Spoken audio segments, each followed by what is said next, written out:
Welcome to Finding the Inner Strength podcast. My name is Cheryl, and thank you for joining me for episode 6 of Finding the Inner Strength podcast. So, I find myself a little bit behind on putting this episode out. We were on the road, as you probably heard in episode 5, and then very quickly, after a day or so, parking in our RV, we were on a plane, and we are now in the Netherlands. We've been here for, today is the 13th, so we have been here since the 3rd, and it's just been fabulous. We're here for a wedding, and yeah, it's just been nonstop. So I have finally found a time to do a little bit of recording, which is awesome because I was missing talking into a mic. So for today's podcast, I'm going to kind of talk about my journey on how I have realized that I deal with anxiety. And I think it's important to talk about because I find society now, a good chunk of us have a level of anxiety. And I don't want to approach anxiety as a negative thing in this specific episode. I think anxiety for me now is a tool, is a way of recognizing where I can build strength, physically and mentally. It's also a way of recognizing when I'm stressed. And stress is not a bad thing in doses. As humans, and a lot of you already know this, we actually do thrive and get stronger with stress. And it's funny because through the years, I realized that I have a level of anxiety that would put stop signs in front of me from doing things and experiencing things. And I'm on a little bit of a journey with that for myself to see if I can conquer this emotion, these sensations I get with anxiety. And I wasn't sure really if I wanted to talk about this today or at any point because I find it's talked about so much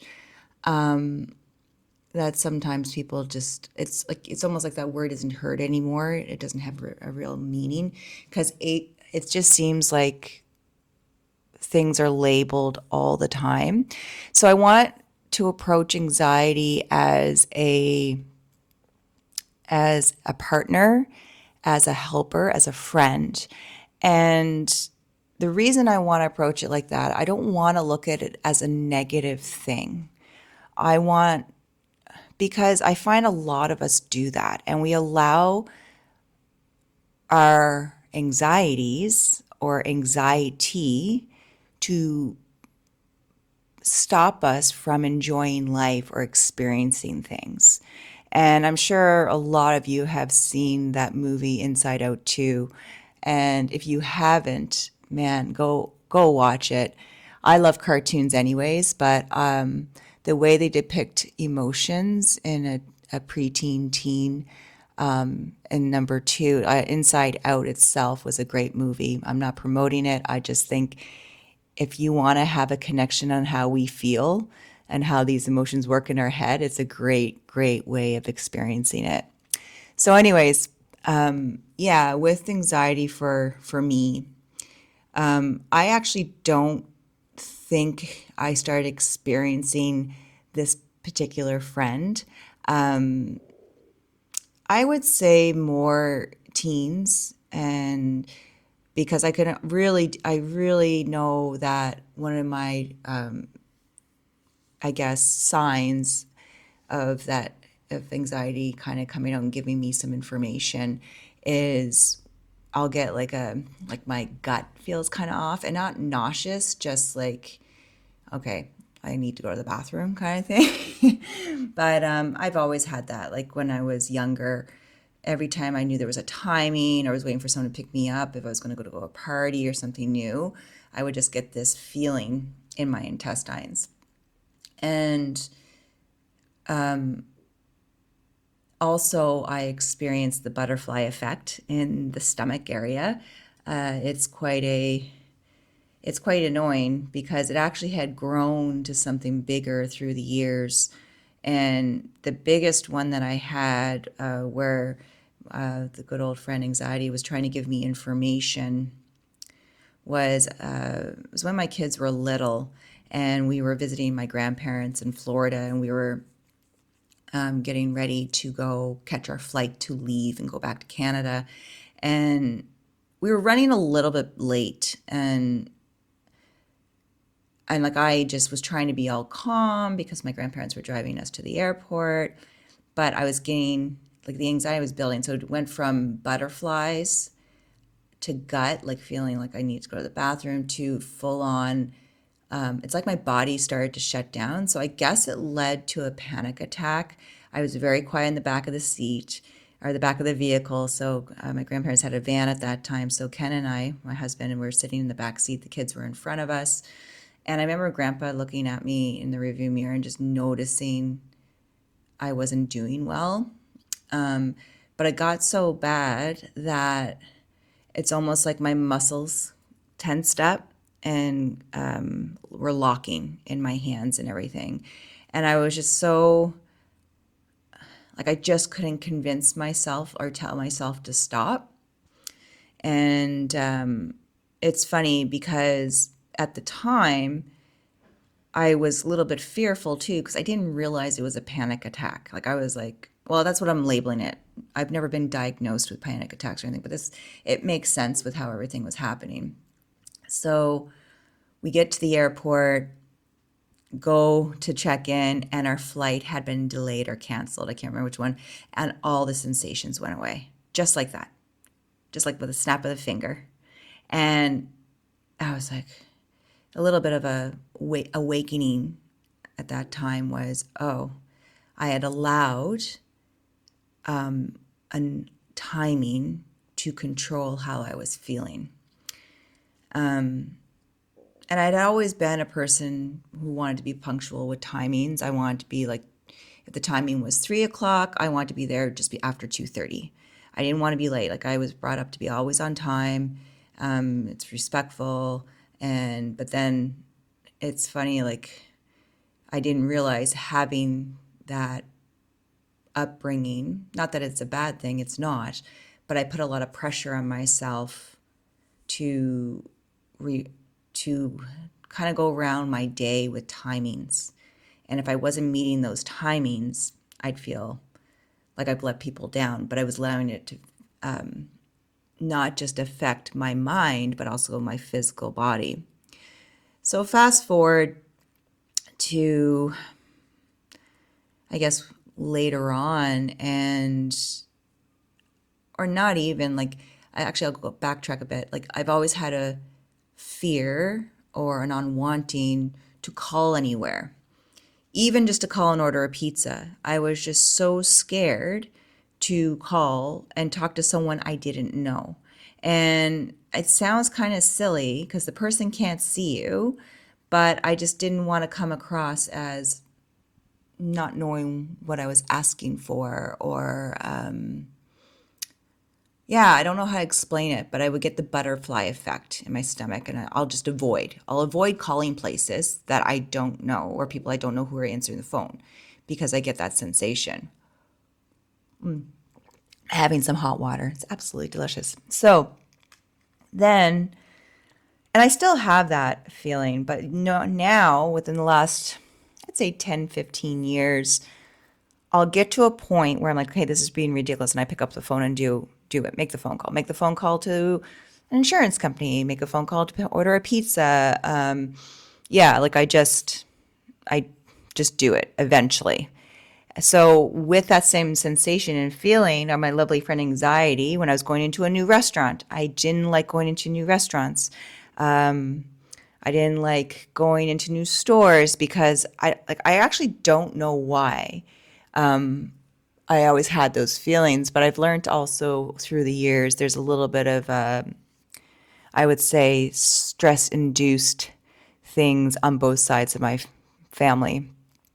And I think it's just a learned behavior, but it could also be genetic. Who knows? I'm sure someone does know, because it wouldn't surprise me with how we just tend to be like our families. It was funny, I visited my family a couple of summers ago that I hadn't seen, like extended family, in a long time. And I couldn't get over the amount of stress and anxieties on the unknowns. And I was just really shocked. I haven't seen these people in a really long time. And it just kind of funny, like I didn't remember that when I was younger. So it could also be environmentally induced. It could be just the way the world's going, the way how people are reacting to things. So then I realized, like, when I was just about to talk here about restaurants and going into stores, my poor husband, he knows I have these stresses. And he's always pushing me in a positive way, like to experience things, like kind of just go do it. And he can do all these things, no questions asked. And up until recently, I've let the unknown stop me from doing things. So what have I done for myself, like with that? It's kind of like the phone call thing. I still get the belly effect. I still will avoid calling places, but eventually I do it, and I am working on it. Because yeah, nothing happens on the other end. People just talk to you. It's kind of funny. The other thing, which I guess, like, I'm allowing myself to experience things that I would never do. Like, I just like, nope, not doing it. That's too scary or whatever. And I guess when I go and face things, I do it full fold. So I have a fear of bridges, elevators, being in a building that's way far up and it's all glass. So I guess you could say it's heights. But I've never stopped myself from going into buildings, going on elevators, going on bridges, because I'm like, no, that's what I'm going to do. So, like, an example of trying to get over my fear of elevators is years ago, I decided going into, I was at Disney World with my parents and my sister, and I thought it was a great idea to go into the Tower of Terror to see if that would help with my fear of elevators. It did not. And if you don't know what the Tower of Terror is, it's like literally like you're in this old haunted hotel. You go up this tower. You're sitting almost like you're in an elevator at that point. All you have across you is this bar to hold across your thighs. And then these windows open or shutters open up in front of you, and you're looking over the whole entire park. And then you drop, like, the system that you're sitting on drops a little bit, maybe a couple of feet, then rises up, then drops a couple more feet, then rises up, and you can see the park again through where the shutters opened. And then it just goes. I think it was 13 stories. If I'm wrong, let me know.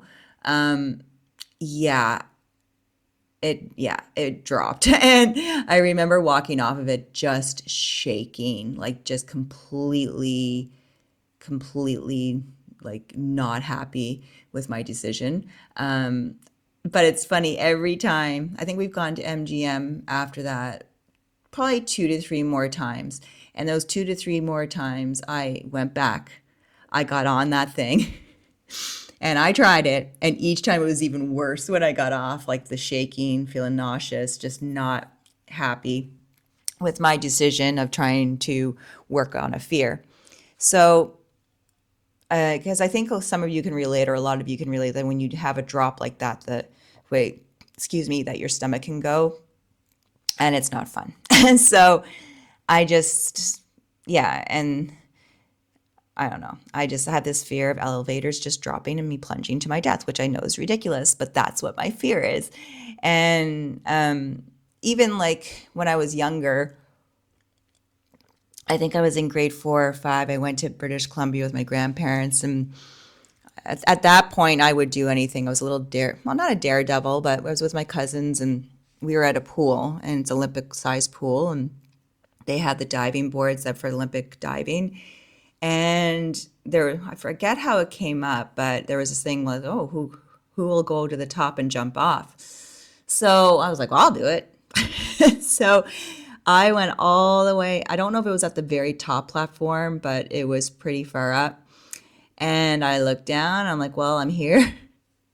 And my poor grandmother, she was down at the bleachers and she's like wondering all of a sudden where I went. And she looks up, she tells me, and she sees me and her heart dropped. And here I jump off of this high platform, and it was taking forever. My eyes were closed. So what do you think I do? I was like, oh, this is going to take forever. I open my legs and I smash into the water. I can tell you that hurt. I can tell you my grandmother was not impressed. I can also tell you that when I did jump, I had that same feeling I would get in the Tower of Terror ride at MGM. So I was just like, yeah, just isn't my thing. I don't understand how people get a thrill at a jumping off of things. I don't understand the whole skydiving thing. Yeah, none of this made sense to me whatsoever. So fast forward to this past summer, and we have a dear friend who runs a program on Vancouver Island at a skydiving drop zone for veterans and their families. And my husband and my daughter really want to go skydive. So I was like, well, I'll go, but I'm not doing it. And our friend that organizes it, he's like pretty convinced he could convince me to do it. And I was like, no. So I'm sure you know where this is going. So we show up to register, my husband and my daughter, for their jumps. So my husband was doing a course for doing it himself, or my daughter was going to do a tandem. And just all of a sudden I was like, well, screw it, I'm going to do it. So I registered on a Monday. Maddie and I were at the drop zone the next day at 8 in the morning, and we loaded into that plane. And before we got into the plane, my instructor was like, who's the most nervous? And it was me. So of course they put me and him by the door.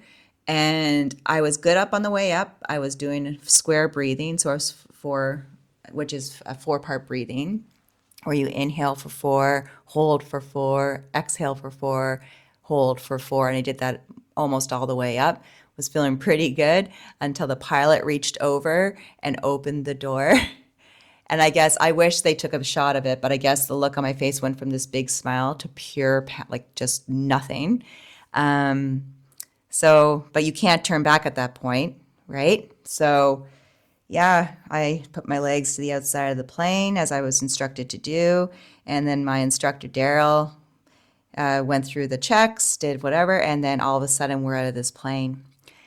And I can tell you, I have no regret in doing it. It was probably the most phenomenal feeling.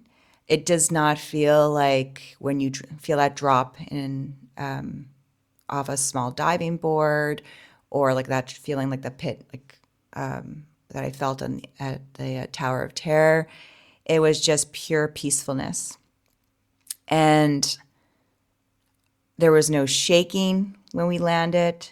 I was smiles like ear to ear, and I was so proud of myself.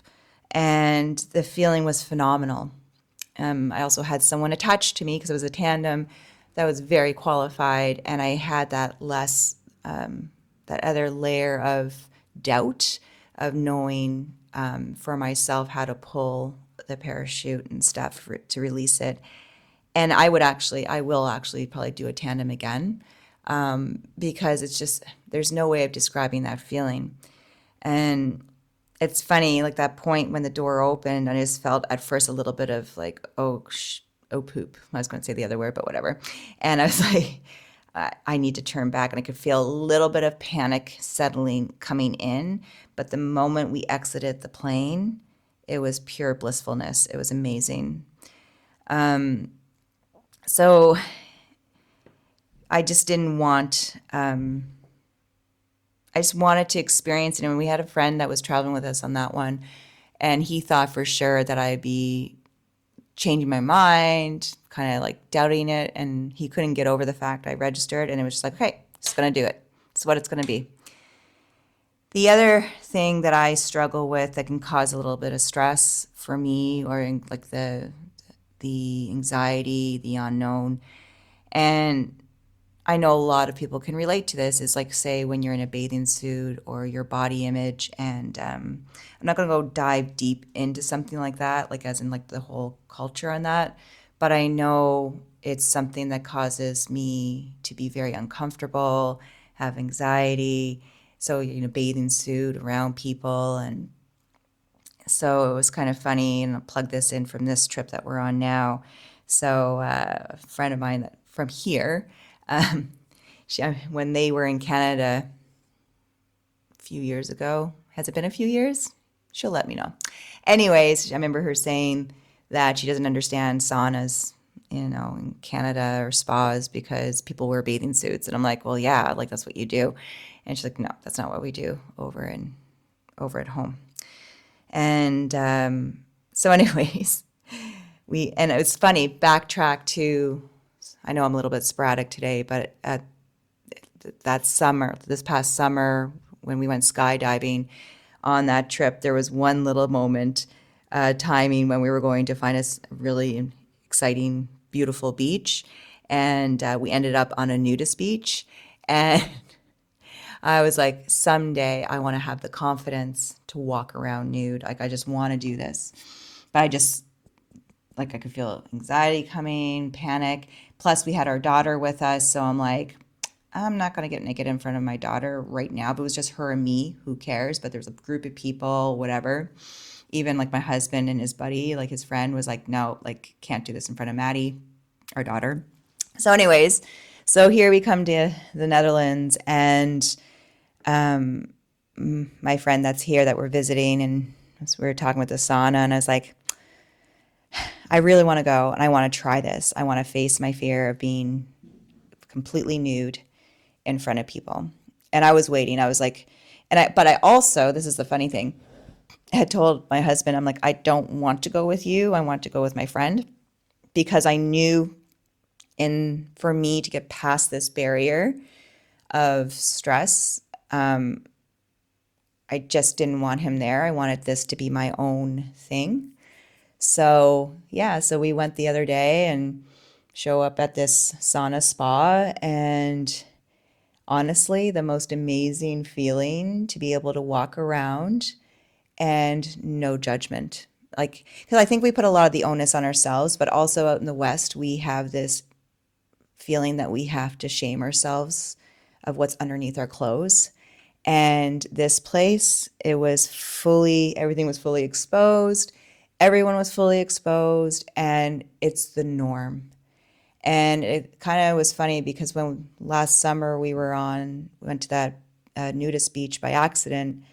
A family had arrived to this beach, and you could tell they were from Europe. I'm not sure if they were German or Dutch or Swedish or Norwegian, Finnish. And they showed up, and you could see they kind of stopped and looked around and saw some people that were nude. And there was not even a second question. They just set up their spot. They stayed in their bathing suits, but because they had some younger kids, I think it was some grandparents that had family visiting, but there was no second guessing. And so then my experience here was, I totally get it. This is what it is. Like, people don't care if you are buck naked. They're not uncomfortable. And I'm not saying that's everyone over here, but it was just so refreshing to be in my own skin, and actually be in my own skin, and not feel stressed and anxious of what I was telling myself, what other people are thinking.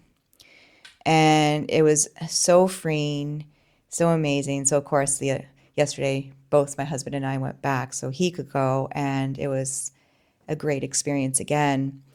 And I'm noticing, the more I face the things that cause my friend anxiety to come by,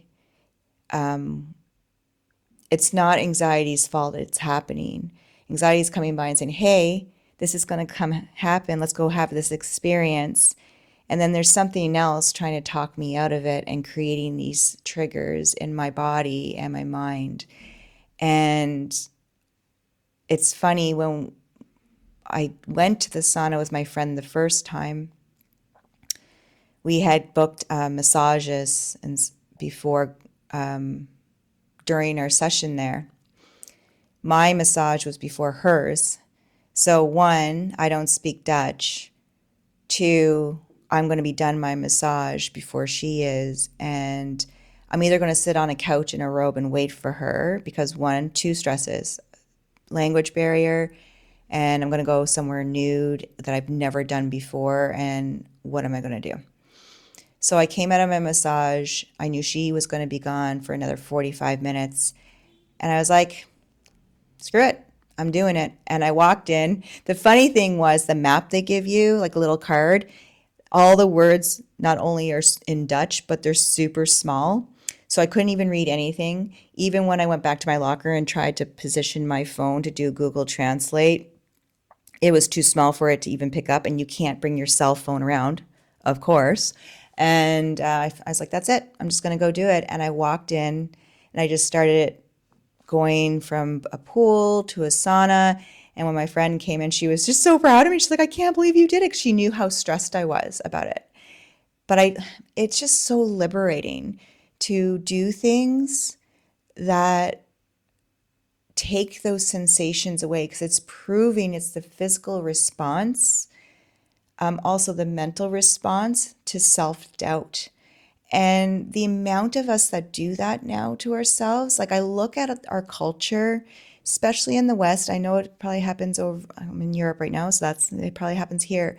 But the amount of people allow anxiety to control their life, it's so, I don't want to say sad, but it breaks my heart, because I can see how it could take me down a whole different path if I allowed it, and I wouldn't experience things in life. And life is precious. And if you ever get a chance to face your friend anxiety head on, and just notice that they're like, hey, this is uncomfortable, but you can do it. But when you go past that message and you put negative feedback in your brain, you're missing out. And I can say it from experience, because I've allowed things to block enjoyment, block adventure.